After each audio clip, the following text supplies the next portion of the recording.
You're driving down the street and you see a sign like this, for sale by owner. You're looking for real estate. You want to find a great real estate bargain. And this is a fantastic clue because it's for sale by owner. It's not listed with a real estate agent. You don't want to go that direction. But there are 10 other secret ways for finding highly motivated sellers besides just driving down the street. Let's learn them right now.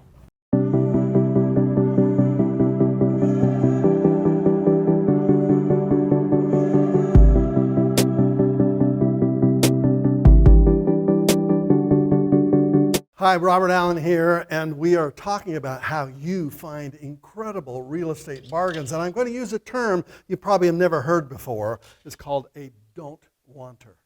Now, it's kind of a colloquial term that I use because I'm trying to point out to you that the people we're looking for don't want their real estate. Now, how many don't wanters are there in a regular city?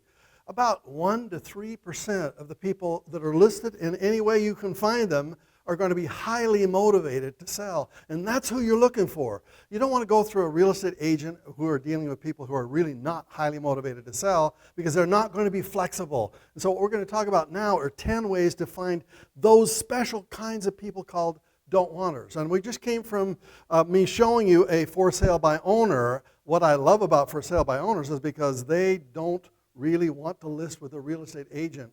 Therefore, the agent hasn't kind of told them that they could get more for their real estate. It's a less professional way for us to find deals, but it's maybe 1 in 10 properties are going to be for sale by owner. So let's talk about the 10 ways of finding highly motivated sellers. What is a don't wanter?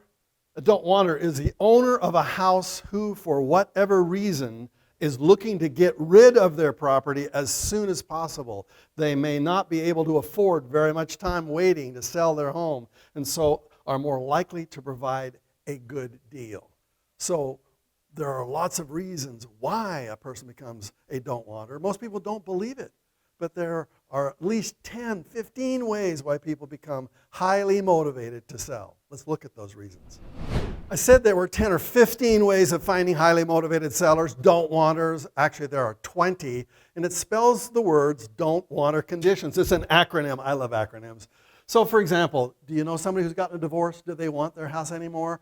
All the memories of that house, they want to get rid of it. They are not interested in getting the highest price possible. That's exactly what we're looking for. Maybe somebody is back in their taxes and the IRS forces them to get rid of their pieces of property.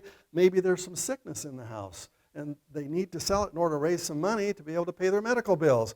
These 20 reasons are found in the book that I wrote, The Challenge. And I go into detail in that book. Maybe it's in your library. If it is, you can study it a little bit more.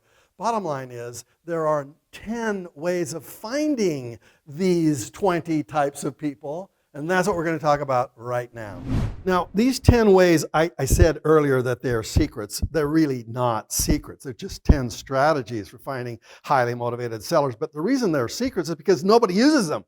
And the one way that we used to do a lot was real estate. This is where all the classifieds were found. Now they moved that onto the internet, so you can find all kinds of sources, all kinds of deals. You can find Realtor.com, Zillow.com, and there are some other secret ones that I'll share with you later on in our conversation, the websites that really work. Bottom line is, you have to use these sources to find highly motivated sellers because they're sitting there right now waiting for you. So way number 1 is kind of an obvious way. Obviously, newspapers and the internet. We used to do a lot on the newspapers before when I got started, and then the internet took over, so you can Google lots of things. I'm going to give you some amazing websites that you're going to go to if you want to find some real bargain deals. But this is how you do it. The real estate section of your local newspaper is often loaded with potential auction listings, and all you need to do is to prospect for them. You should search the real estate classified ads on a daily basis. You might also find favorable listings online on websites such as Zillow or Realtor.com, and you may want to also find a local wholesaler. Now let's talk about wholesalers, because these are people who search for highly motivated deals like it's their business, and they buy them at wholesale and they flip them to you and make a little bit of profit, and you make the bigger chunk of profit. So let me give you an example of some wholesalers. These wholesalers are found in Texas, but NetWorthRealtyUSA.com, www.newwestern.com. These are wholesalers. They're looking for people. Now, I can't personally vouch for them, but what I'm trying to say is when you do your online research for deals that you're looking for a wholesaler, because sometimes they'll flip a property to you that might take you years to find because they know the secrets. So this is how you find it: newspapers and online sources. Well, obviously, realtors, that's number 2. Finding a traditional, exclusive, off-market home requires a little homework and lots of networking. Once you pinpoint the neighborhood you want to buy in, you'll need to come up with a list of top real estate agents and contact them about any office exclusive listings that they might have. Did you get that? Office exclusive listings? These are things that are not on the general marketplace. Now, traditionally, realtors, I don't like to deal with realtors, to tell you the truth, honestly, because most of the time they're house sellers. They really don't think like an investor thinks.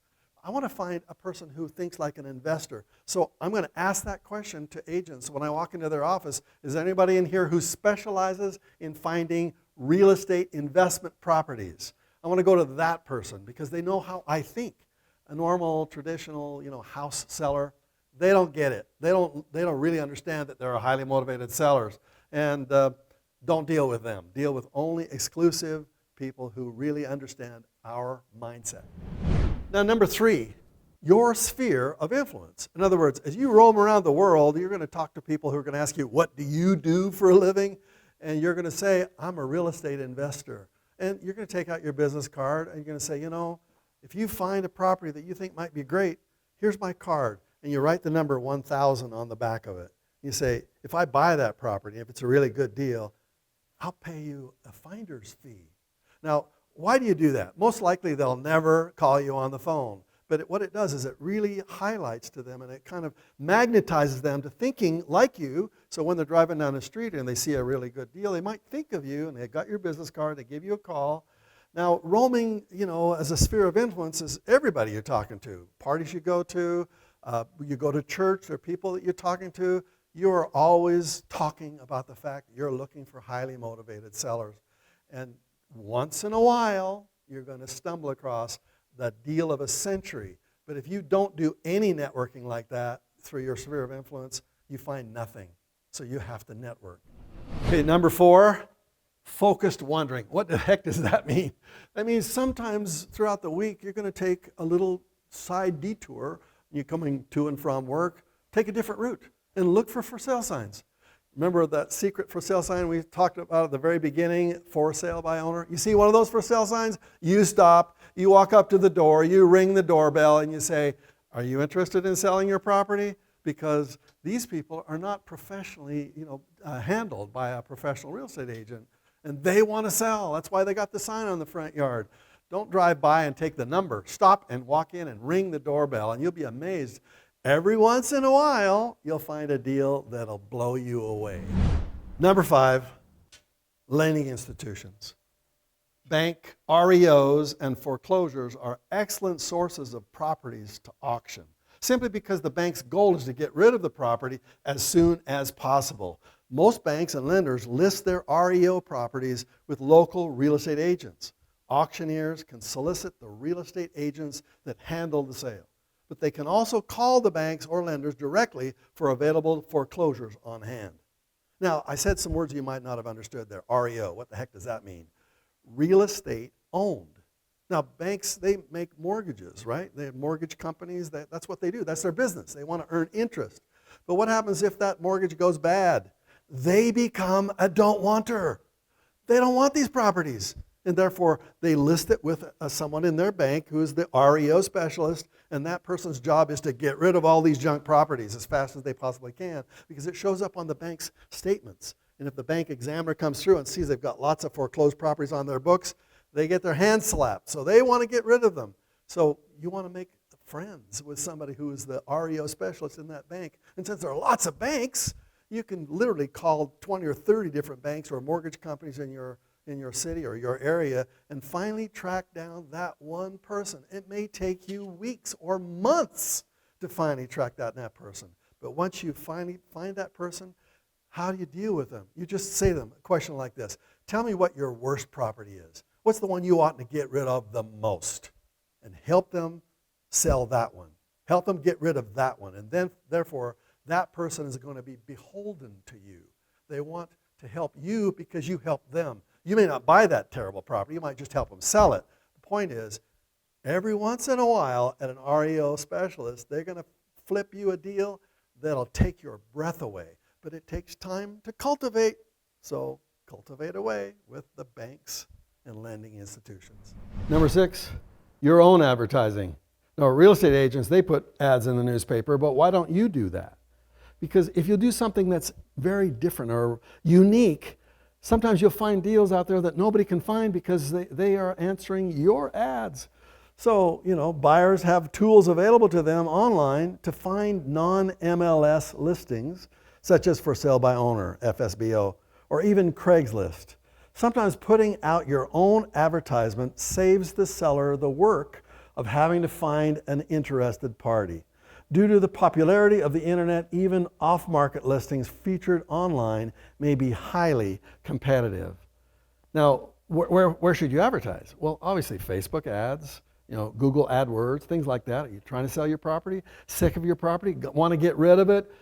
I can make you an offer to buy your property today. You respond to this ad and I'll make you an offer today.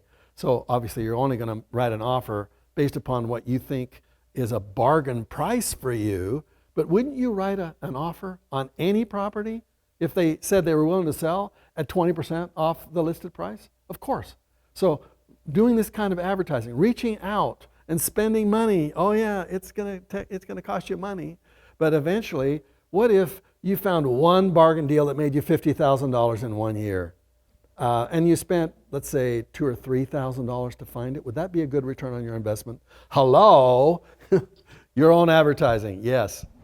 All right, you want to know how I made my first million? You want to know exactly how I made my first million? Now, I went to the University of Brigham Young University, and I lived in Provo, Utah. It's a small town, really. That's where I made my first million.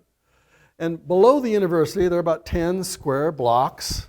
The closest to the university is the best place to have student housing.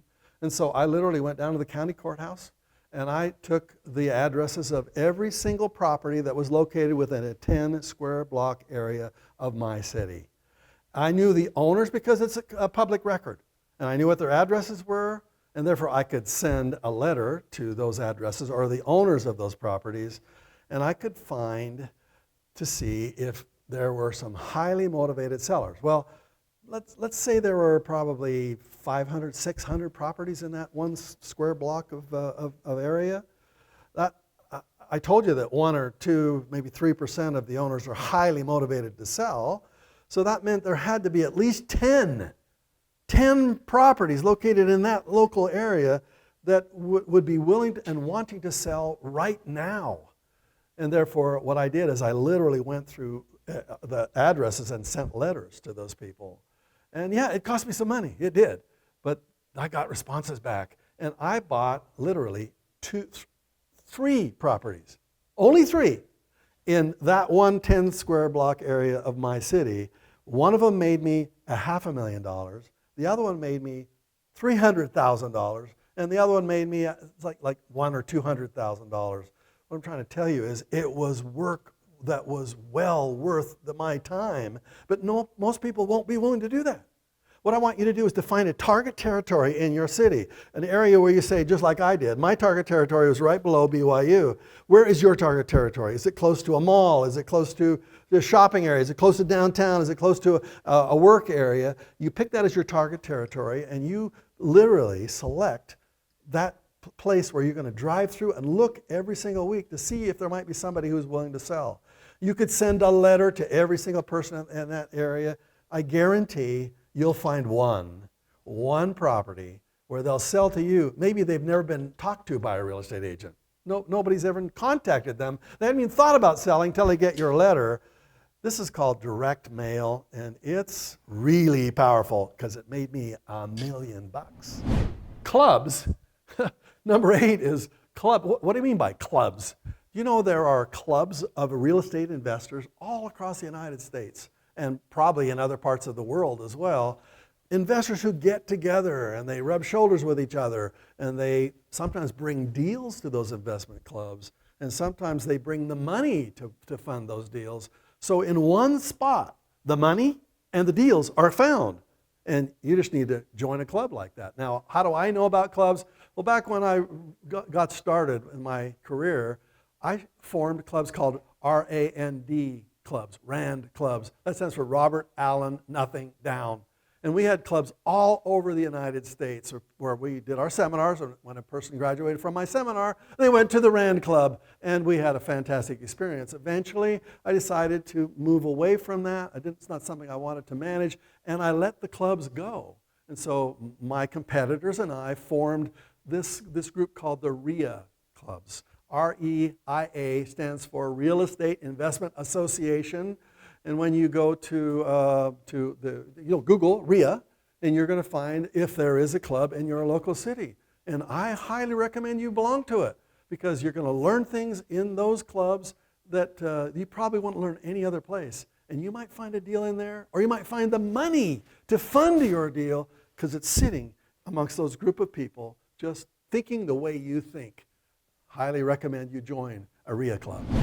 Number 9 are professional sources. Think about this. People have problems. They've got divorces that are going on. They've got tax problems in their life. And sometimes those problems are so big, they have to go talk to somebody about it. And that person that they're talking to, they're going to tell them, I need to get rid of my real estate. I got to sell. We're going through a divorce. Well, that real estate attorney knows that they're trying to sell that property. And sometimes they know somebody that they respect and that they trust. And they could tell to that couple that's getting divorced, I've got this friend of mine. I can't really get involved in this, but this is somebody that you might talk to if you want to sell your property. So we've got accountants that do those kinds of things. We've got marriage counselors. We've got divorce attorneys and other sources, such as people who fix up property. What if it's a handyman, and the handyman is going into a house to fix it up because they know the seller's trying to sell it? What if that handyman you could contact and you say, do you know anybody who is trying to fix up a property to try to sell it, who seems to have some personal problems? If that's the case, perhaps that handyman, maybe a friend of yours, could tip you off on things like that. So just think through it. Who deals with people who have problems? Could those people tip me off on somebody who needs to sell a property that they don't want? They're a don't wanter. Professional sources. So there are professionals who deal in the real estate industry, such as real estate attorneys, accountants, handymen, rotor-rooters, or anyone who deals with real estate as their primary business. They can sometimes provide leads to find highly motivated sellers. Government sources. What do I mean by that? Well, do you have a local county courthouse? Do you know what happens at the courthouse? Every problem in your county is going to be recorded publicly at the county courthouse. Did you know that? Did you know that divorces are public record? And so you're going to know before the ordinary people in the world know, you're going to know that that couple's getting a divorce. Did you know that all liens are filed? If there's a lawsuit going on and somebody files a lien against somebody, that's a matter of public record. So you should spend some time down at your county courthouse. You can find a source that becomes specialized to you. I mean, there are lots of public records showing people's problems, but you should specialize in one. Become an expert at it. Did you know that foreclosures are recorded at the county courthouse? It'll tell you when the foreclosure sales are happening. You should show up at those sales. Now, you're going to find out they're professionals at these sales. They got big bucks. But you're going to watch how they do it. And you're going to notice this person always shows up at the sale, always seems to buy, doesn't buy these, does buy those. You might just sidle up to them and go, why didn't you offer on that one? Sometimes they'll tell you, sometimes they won't. They'll keep that close to their vest. But eventually, if you keep showing up, you become friends with the people who show up, and eventually they'll start sharing with you some secrets you couldn't learn in any book anywhere. The public sources are really, really powerful, important. Now, the government also has government agencies who guarantee loans, such as HUD and Fannie Mae and FHA. Well, what happens when they get a property back? Like, for example, HUD. when HUD gets a property back, they're going to list it. They don't want it, and they're going to list it probably with an agent in that city. But what if you show up at the HUD website and do some research on your own? Maybe you could be there just a few minutes early. Now, all of these 10 sources that we've been talking about, they become kind of like your playbook. Sometimes this play works, sometimes that play works. But you should be doing all 10 of them at least one time. Try them all 10. Because you're going to discover one of those plays you like, you're good at. It's fun. And some of those other things you find, I'm not very good at that. I'm not good at talking to the banks. I'm afraid to talk to banks. So don't do it. But do it at least one time so you can understand what I'm teaching you. And then eventually you're going to discover that all real estate successful investors have their own little plan, their own little system of how they find these highly motivated sellers.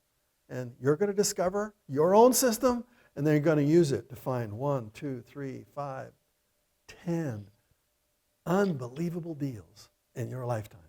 In this year, as a matter of fact. So do it. This is going to make you a fortune. Okay, you remember right at the very beginning I said that there are don't wanter conditions, reasons why people become highly motivated to sell. That slide, that chart was found in my book, The Challenge. And why do I call it The Challenge? First of all, you'll notice there's a secret word inside there, Alan. And I like to do challenges. So I said, send me to any unemployment line. Let me select someone who's broke, out of work, and discouraged. And in 2 days' time, I'll teach them the secrets of wealth. And in 90 days, they're back on their feet, $5,000 cash in the bank, never to set foot in an unemployment line again. This book is that story of how I went to St. Louis, Missouri, and pulled 3 people off the unemployment line, broke, discouraged, no jobs, no money, nothing. And I taught them for 2 days, and 90 days later, the success stories were amazing.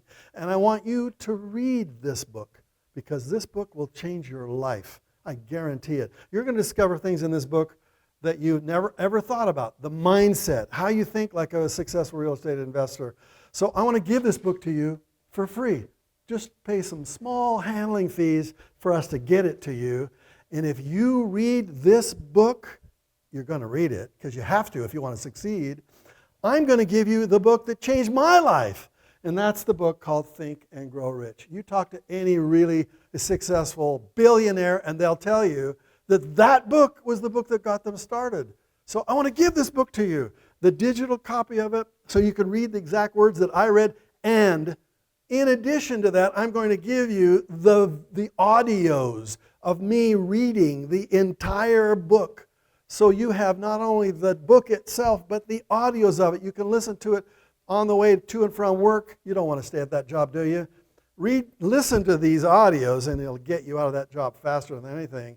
If you read the challenge book, this is my extra gift to you. It's worth at least $50, and together, this package is a no-brainer. You need this. Get this. Click on this link, and let's talk. I hope you enjoyed this video. If you really want to learn more, I want you to subscribe, join, ring the bell so I can teach you more. In fact, this next video you could watch could teach you maybe what you're missing. So join this group and let's learn how to be financially free together.